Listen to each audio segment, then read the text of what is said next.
Don't know about you, but I just want FPL to start tomorrow, to be honest. I'm absolutely chomping at the bit to start drafting a wildcard team.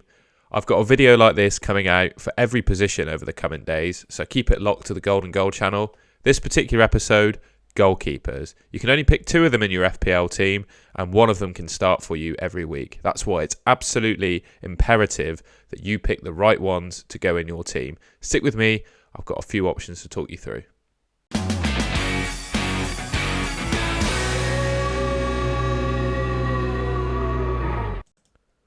Alright then, first up is the absolute legend of the period up until the World Cup. I didn't have him in my FPL team and he absolutely killed me for it. He kept 5 clean sheets in the last 6 games before the World Cup. He's averaging 4 saves per game. I think that's a pretty decent fixture run as well, if you ask me. You can pair him up with Everson for the cheap goalkeeper combo. I think Everson's 3.9 million, so you can get both your goalkeepers in for a sum total of 8 million, which is just ridiculous. And for me, he is the cheapest starting goalkeeper in FPL.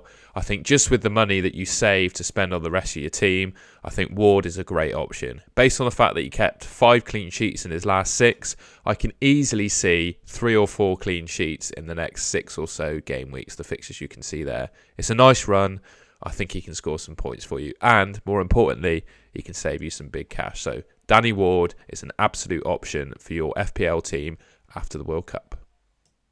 Now, this guy needs a little bit of monitoring because he had a heel injury, I believe, before the World Cup, which meant Mendy started a few games for Chelsea. So one to monitor on Kepa. He's obviously not gone to the World Cup, so he's had a good chance to recover, rest up and heal that heel.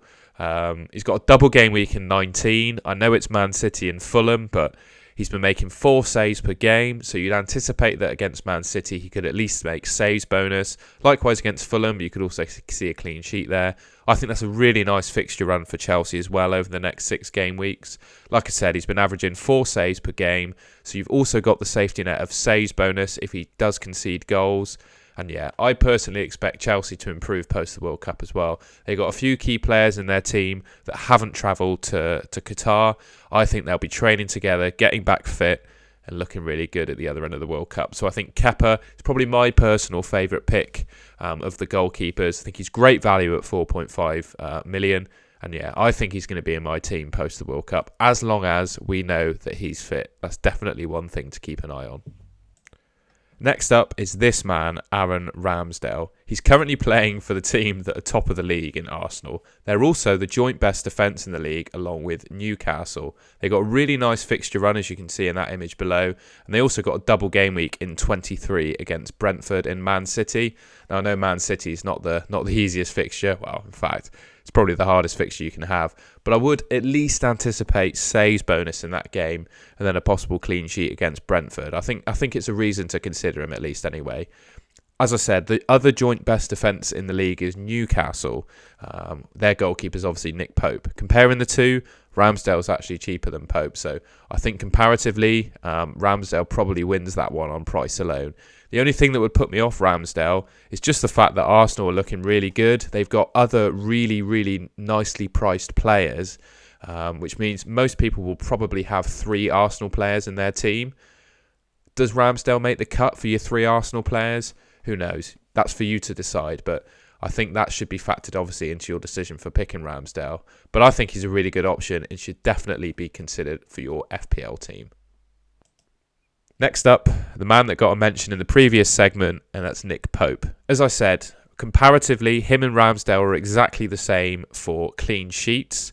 But Pope is averaging slightly more saves per game at 4 saves, and that's why he's currently the highest scoring goalkeeper in FPL. He's kept the most clean sheets along with Ramsdale, but he's made more saves, which equals more points.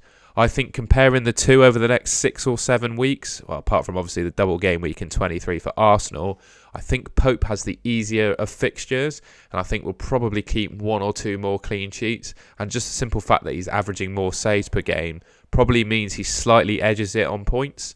I think you get what you pay for with both Ramsdale and Pope. You pay slightly more for Pope, but that's because he's expected to get more points. Ramsdale's slightly cheaper, saves you some cash. He's expected to score slightly less. That's how I see it.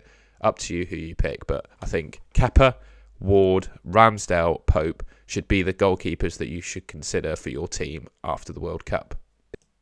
And that concludes the video. Thank you very much for watching. As I said, I've got a video coming out for each position over the coming weeks of the players that are on my shortlist.